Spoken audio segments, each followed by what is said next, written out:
because Shaun Ryder is here. Oh, look at this. Here he comes. He's coming in now. The Chris Moyles Show. Here he is, look. Yay! Shaun Ryder is here. It's Moyles. How are you, my friend? All right. How are you? Half the man you used to be. Oh, well, God love you. Come and sit down. I'm dying to talk to you. Hey. How you feeling? Now, this is... All right. You know, we did room 101 last night. Oh, We nice. should have ended at 10 o'clock. Oh. Anyway, it ended up 12 o'clock. I was in bed for 12. So Well, God love you. That's good. I know this is early. I appreciate you coming in. early, mate. I'm up at 6 o'clock with the kids. Oh, cool. Well, of course, yeah. I love Shaun Ryder. I've not seen you in such a... Get them headphones on so you can hear I've not my... brought you any tongue, mate. Now, this is one of the things I was going to ask you about. Yeah. Do you want the headphones? Yeah. Yeah, because you want to hear how sexy I sound. I don't look like the old me, but I do sound exactly the same. You sound... You look very tough and rough and hard on your advertisement. Oh, the TV ad? Yeah. Yeah, I'm like you, though, Shaun. I'm a softie in real life. Yeah. You know, I'm a pussycat. Yeah. But I was going to, so Shaun Ryder and I, this is how we first met, and it's a very strange story. I was on the radio very early one morning, and I told a story. I'd been in Glasgow for the weekend. I was in a hotel. I had some pizza in the hotel, and as I was eating it, I took a lump out of my tongue and had to go to casualty in Glasgow on a Friday night. Not fun. Anyway, I told that story on the radio, how embarrassing. I took a lump out of my tongue. And then, I don't know how many, like a couple of months later, I do a road show, a Radio 1 road show in Rill. And when I finished the road show, I go, thanks very much, have a great day. And we'd all arranged to meet at a pub right on the seafront. So I was going to leg it, get in a car and drive off, and then literally drive in half a circle to behind the crowd and then go into this bar.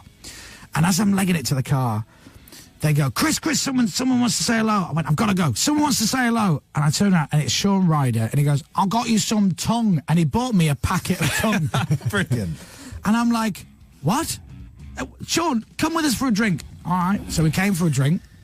And he goes, I brought you some tongue. And I'm like, I can't believe you even know that story. He goes, yeah, listen. And I put him down. By the way, I will have Shaun speak in a second. Yeah, I know I've got you in and I'm talking. Everyone was giving you such an hard time, though, back then when you first started at radio. Oh, it got worse after that, Shaun. Yeah, but you became a megastar, so it couldn't have got that bad. I don't know about that. But I will never forget Shaun Ryder to the day I die. Shaun Ryder sitting in this bar in Rill with my mum on one side of him and my Auntie Margaret on the other. And he sat talking to them for about 2 hours.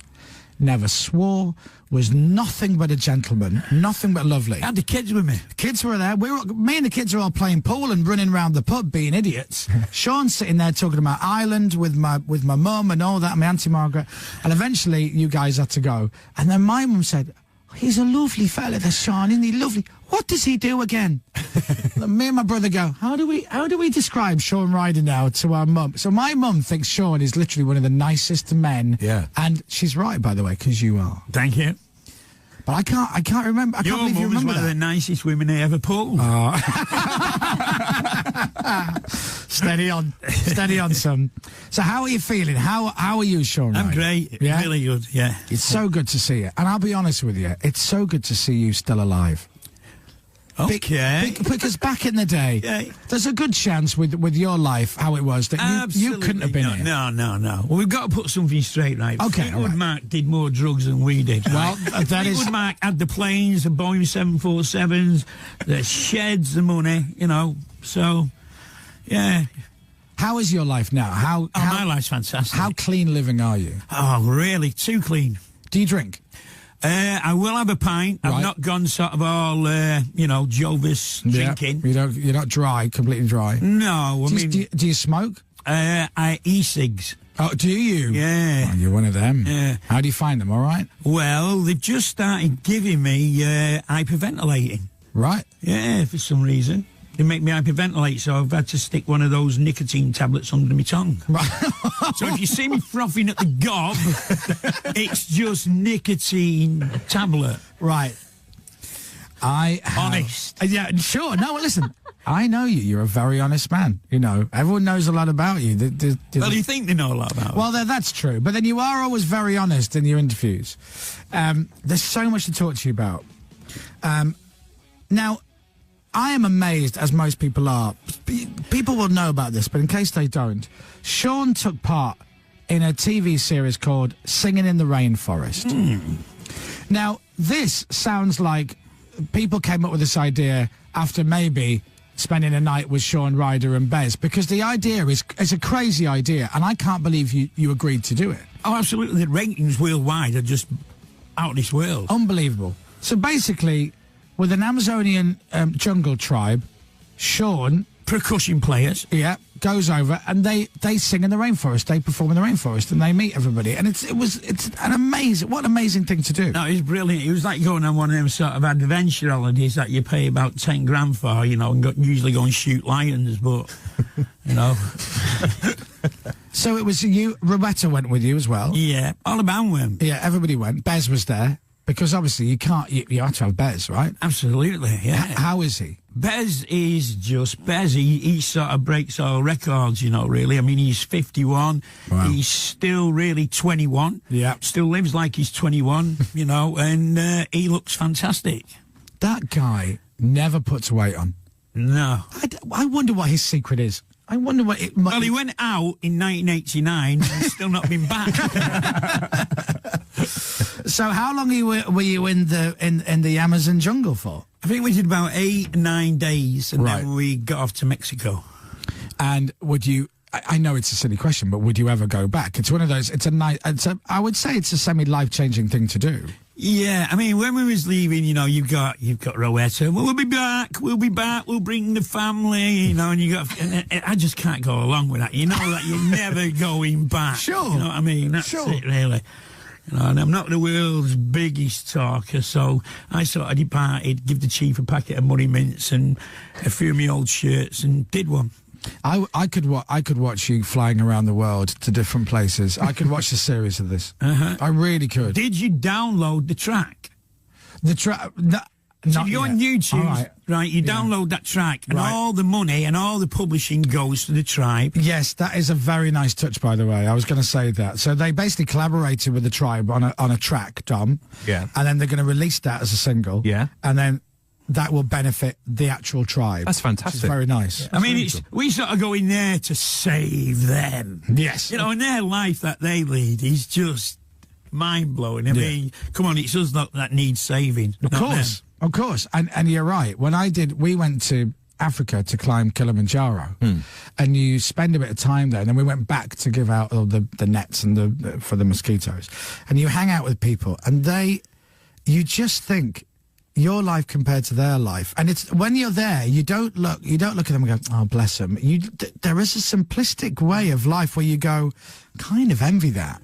And if you were to pick them up and put them in, if you were to pick up someone from that tribe and drop them in Manchester, they would probably go, this is way too much. I can't handle this. Because it's another world. Well, it's cheap. I mean, they hadn't actually been out. You know, they'd lived in that forest for, like, you know, untold for hundreds of years, and the chief decided to come out, and he went into Panama. He learnt to speak Spanish, right, because they spoke Embera, right, and then he came back, learnt the rest of them Spanish. Then he decided to learn English because that was the way that they would then get the tourists in. So we was the only people that have actually lived with them, but they'd sort of get tourists dropping off. It's an hour-and-a-half canoe ride to their village. That's fascinating. How's your Spanish? Garbage. Which is Spanish? Mañana. It's Spanish for great. Mañana, yeah. Oh, man, it's so good to see you. Thanks, Chris. And you Good to do. see you. You look great, man. Well, you know how it is. You do look You know, great. once you hit 40, you've got to go in for the MOT, stop living how you're living, you know, and sort of get it all sorted out. Tell me about it. Yeah. I know that now. Yeah. I'm 41. And you look better than ever. I think when I met Shaun, I was about 29? No, younger, like 25, 26. I was literally a baby. Yeah. I didn't look like one, like a baby elephant. But anyway, we got so much stuff to talk to you about. I want to talk about the tour. It's the 25th anniversary of Pills and Thrills, which is unbelievable. Wow, that's incredible. That's 25 years ago. Yep. It seems like I've been to bed for an 8-hour kip. and it's... No, Shaun, you've 25 years later. never had an 8-hour kip ever. Let's be honest. Oh, I do now. Oh, do you now? Yeah. Oh, I say. Look at that. All right, well, look, let's do some adverts, then we'll come back with more of Mr. Shaun Ryder. Don't go anywhere. It's 20 to 9. The Chris Moyles Show. The Chris Moyles Show. Radio X. What's happening with Black Grape? Well, we're going to make a new album at the Yes. beginning of 2016. Yes. We heard of a producer called You. Yes. Well, great you- producer. Yeah, You's going to be producing it. Love his stuff. Yeah, Love 'cause his he's stuff. doing it as a favour for Alan for nothing, so... Love that for Alan McGee, because Alan McGee's looking after you now. Yeah. I love that. Oh, Alan's great.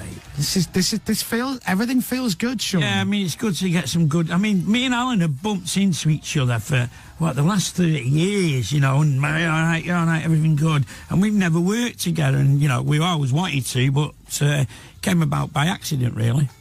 Dom, just move your mic down a little bit. Sorry, Move the arm down. how's that? Is it blocking Shaun's shot? Yeah, and I want to make sure we get Shaun on video because he... Oh, yeah. Shaun, just say hello to that mic and then it'll switch the Hi, camera. Mike. How you doing?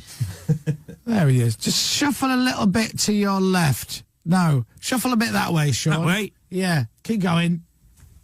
That'll do. Look at that. There you are. God, look, what a handsome man you are. Oh, yeah. You are, aren't you? Oh, yeah, not too bad now. Bad looking. 50s. How old are you now? 53. 53. Look at that. Great, innit?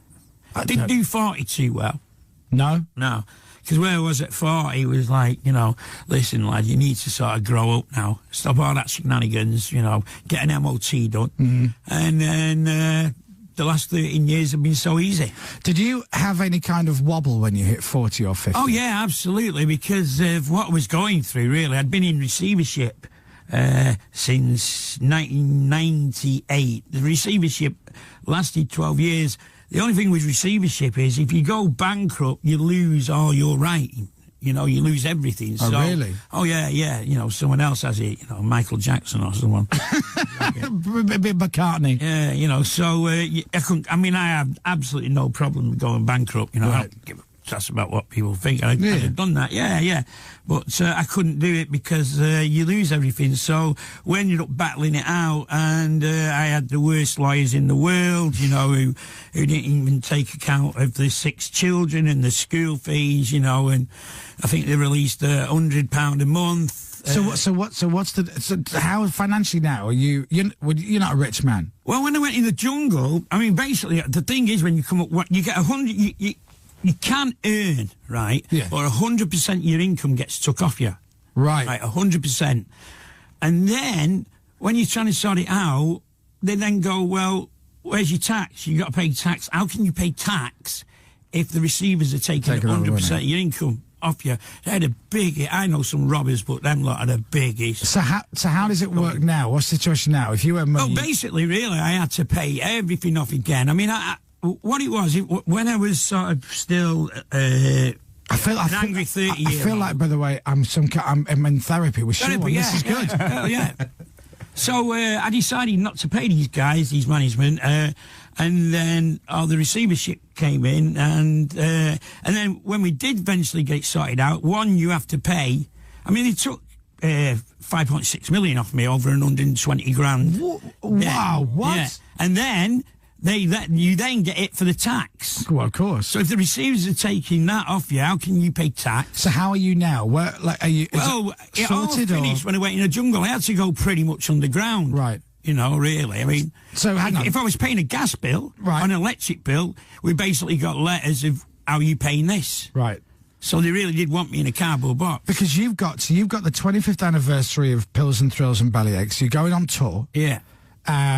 So you get this. It cost me another £1 million to get out of it with lawyers. You had to get, tax lawyers on it, and then your normal lawyers and everything else. Listen, do you want me to ring Bob Geldof and have Shaunade, and we do a big benefit for you? Would that help? Well, Alan also looks after Bob.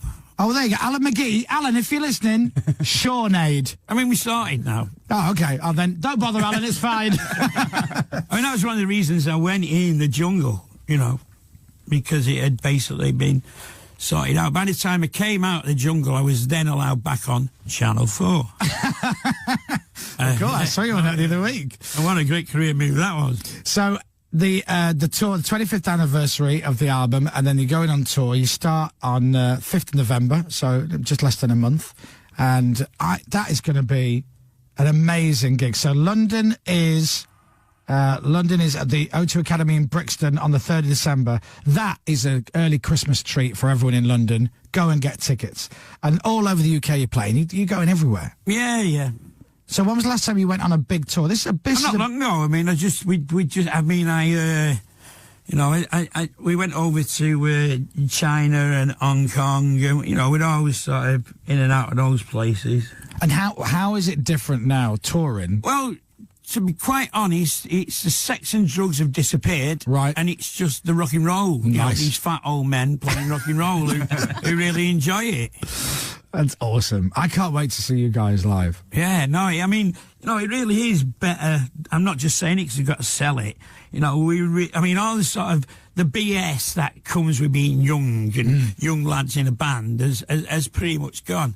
The only argument that goes on now is between me and our kid. We had a fantastic argument, right, when we was doing the show, and I really wouldn't have minded it being in because it was the one about who had the biggest beer belly. Our kid's getting his belly out, going, mine, but then he's sucking it in, and I'm going, it was the most ridiculous argument you could have, but it's great. So you got the tour, you got the album, 25th anniversary. You're doing a solo album. Yeah, that's done. That's in the can. That's when it come out. When's that coming out? It's beginning of the year. All right, lovely. And then you're going to work on a Black Grape album. Yeah, love this. Look at you, Shaun. Well, you know what? If I knew how easy it was, 25 years ago, just to sort of play it straight. Right. You can get everything done. Really, it's dead easy. But it's great though that you had that life. Oh, absolutely, yeah. And you come out the other side of it. Yeah. I was talking to Boy George the other week, right? Boy George clean now, and Boy George, like, for those of you who don't know, Boy George was like a bit crazy for many years. Oh, he's Fleetwood Mac drink and all of that.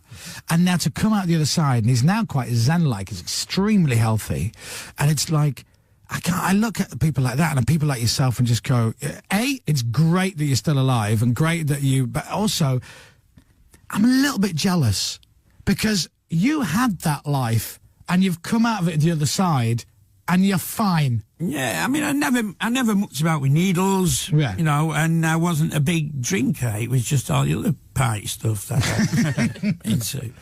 Oh, the odd party, just every so often though. Well, yeah, every night and every dinner. Is it every night? That's all it was. Well, I'm looking forward to seeing you on this tour, and it's 25 years. I keep saying it only because it just sounds like a ridiculous amount of time. And give our love to everybody else. And give our love to the family as well. Yes. How many kids you got? You got 27 kids now? 37. 37 children. That's beautiful. Well, I tell you what. You know what? The first time round, there was a kid having kids, building a career. And the great thing about, having children in your late 40s is you get to do it right. Yeah, exactly. I like that. Imagine Shaun Ryder as your dad. Yeah, well, I recently did Big Star, Little Star with my 7-year-old. Did you really? Yeah, and they came out with all Shaun, this what? stuff. Well, Big Star, Little Star? Yeah, I mean, come on. You'll be on Family Fortunes next. I've done it. What? I've done family. Yeah, me and Phil had a great relationship, really, but it's gone a bit downhill now since when I was on this morning the other week when I said to him, Phil, can you just ask me what I'm doing? And it looked as though I'd farted in the room. Phil went up like that. Oh, Shaun. Can I tell you my favourite, before you go, can I tell you my favourite story about you that I experienced, I witnessed? And I don't know if you'll remember this. I'm at Wembley Stadium. I think Oasis were playing Wembley Stadium. And I've got a pass, as loads of people did have, to this massive kind of like bar area and everything. So I go in and I see you, Shaun Ryder. And he's sitting there and he's drinking what looks like orange out of a little bottle of pop. And Shaun goes, hey, Chris, come on over, man, come on over. And I'm looking at him, and you looked a little bit drunk. And I thought, and I'm sure it was an Oasis gig, so I'm like... I spent the 90s completely drunk. Well, I can remember the 60s better than the 90s, and there was 7 when they ended. So there's Shaun, and he's drinking orange. So I go up to him, and I go, Shaun, are you drinking orange juice? And he does this, he goes, here, come here. No, it's got vodka in it. It's vodka and orange, but I'm not meant to be drinking, but no one's gonna know because I put it in this bottle, but it looks like orange, but it's vodka and orange. I went, Shaun, no one's gonna believe it's just orange. No, they will, because I'll say it's orange and no one will know that it's got vodka in it. I went, Shaun, no one's gonna believe you're drinking just orange. Why? I went, because you put it in a lemonade bottle. Do you remember? I love that. Why am I even asking if you remember? Well, I don't. I'm a big fan of you, Shaun. You've always been an absolute gent when I've met you, and I've seen you with... Well, you can get away with murder when you got more good manners, can't you? Well, there is that. I've seen you with the missus and the kids, and back in the day, and you absolutely, that story about my mum and my Auntie Margaret will tickle me until the day that I leave this planet, because you were such a lovely gentleman, and my mum was, to this day, is like, oh, that fella Shaun Ryder's lovely, isn't he? What a lovely man.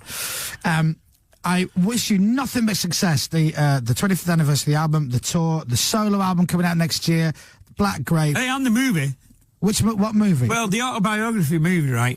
We tried to get it we sold it to Granada because, I mean, you know that if a British movie gets released now, you're liable to get about 250 people all over the UK going watching it. So I wanted it to go on one of those sort of, 3 or 4 nights a week, Scylla type things. Right, okay. And we couldn't get it made. Granada really tried, but so then we handed it over. We just did the deal last week. We handed it over to the, to the guy that made the Joy Division movie and the John Lennon movie. All right. Is it Lonely Boy or something?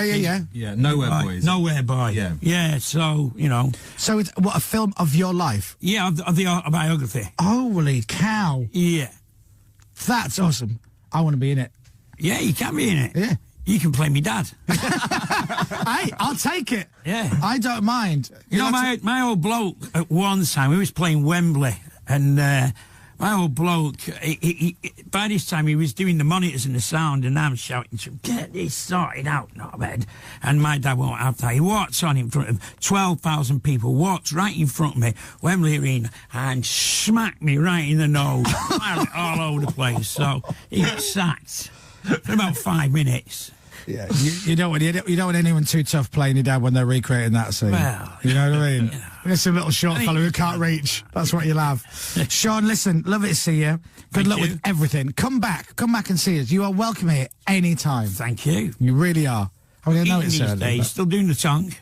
No, I don't. I've never. You're veggie now. I've never eaten tongue. You ate it that day. No, I tell a lie. I didn't. Did you not? No, I didn't. Did you fool me? I kept it for a while, yeah, and then I eventually had to bin it. There's 2 things that of weird memorabilia that I've binned. Was that tongue that Shaun Ryder gave me, and John Lydon once gave me a T-shirt that he designed himself. But just before he handed it to me, he absolutely blew his nose into it, scrumpled it up and put it in a brown paper bag. And that brown paper bag sat on a shelf in my flat for 10 years. Wow. And eventually the day came, I just had to put the whole thing in the bin because it was starting to eat itself. There were animals on there. I'm sure it walked to the bin itself. Pretty much. Shaun, love to see you. Have a great weekend. You. And come back and see us anytime. I will do. Ladies and gentlemen, Mr. Shaun Ryder. The Chris Moyles Show. Do the news with Dom next.